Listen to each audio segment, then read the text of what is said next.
Indian premier league ಇತಿಹಾಸದಲ್ಲಿ ಅತಿ ದೊಡ್ಡ ಹಾಗೂ ಐತಿಹಾಸಿಕ ಒಪ್ಪಂದವೊಂದು ನಡೆದಿದೆ. ವಿಶ್ವದಾದ್ಯಂತ ಕೋಟ್ಯಂತರ ಅಭಿಮಾನಿಗಳನ್ನ ಹೊಂದಿರುವ ರಾಯಲ್ ಚಾಲೆಂಜರ್ಸ್ ಬೆಂಗಳೂರು ಫ್ರಾಂಚೈಸಿಯ ಒಡೆತನ ಇದೀಗ ಅಧಿಕೃತವಾಗಿ ಬದಲಾಗಿದೆ.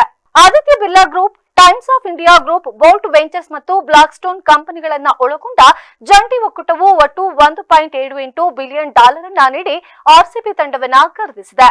ಬ್ರಿಟನ್ ಮೂಲದ ಡಿಯಾಸಿಯೋ ಕಂಪನಿ ಅಂಗಸಂಸ್ಥೆಯಾದ ಯುನೈಟೆಡ್ ಸ್ಪಿರಿಟ್ಸ್ ಲಿಮಿಟೆಡ್ ಜೊತೆ ಈ ಒಕ್ಕೂಟವು ಶೇಕಡಾ 100% ಷೇರುಗಳ ಖರೀದಿ ಒಪ್ಪಂದಕ್ಕೆ ಸಹಿ ಹಾಕಿದೆ.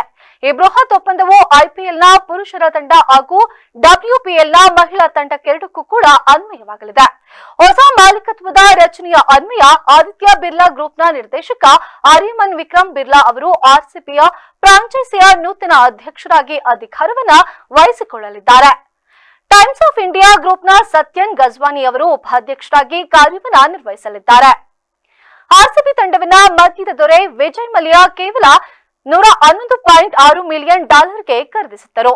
2016ರಲ್ಲಿ ಮಲ್ಯ ಭಾರತ ಬಿಟ್ಟ ಬಳಿಕ ಬ್ರಿಟನ್ನ ಡಿಯೋಸಿಯಾ ಕಂಪನಿ ಆರ್ಸಿಬಿ ಒಡೆತನವನ್ನ ಪಡೆದುಕೊಂಡಿತ್ತು.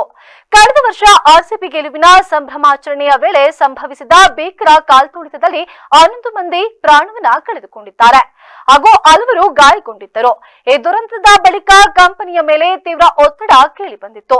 ಕ್ರಿಕೆಟ್ ನಮ್ಮ ಮೂಲ ವ್ಯವಹಾರವಲ್ಲ ಎಂದು ಸ್ಪಷ್ಟಪಡಿಸಿದ್ದ ಡಿಯಾಸಿಯೋ ನವೆಂಬರ್ನಲ್ಲೇ ತಂಡವನ್ನ ಮಾರಾಟ ಮಾಡುವುದಾಗಿ ಘೋಷಿಸಿತ್ತು. ಇದೀಗ ಕೊಟ್ಟ ಮಾತಿನಂತೆ ಮಾರ್ಚ್ 31ರ ಒಳಗಡೆ ಎಲ್ಲಾ ಪ್ರಕ್ರಿಯೆಗಳನ್ನ ಪೂರ್ಣಗೊಳಿಸಿದೆ.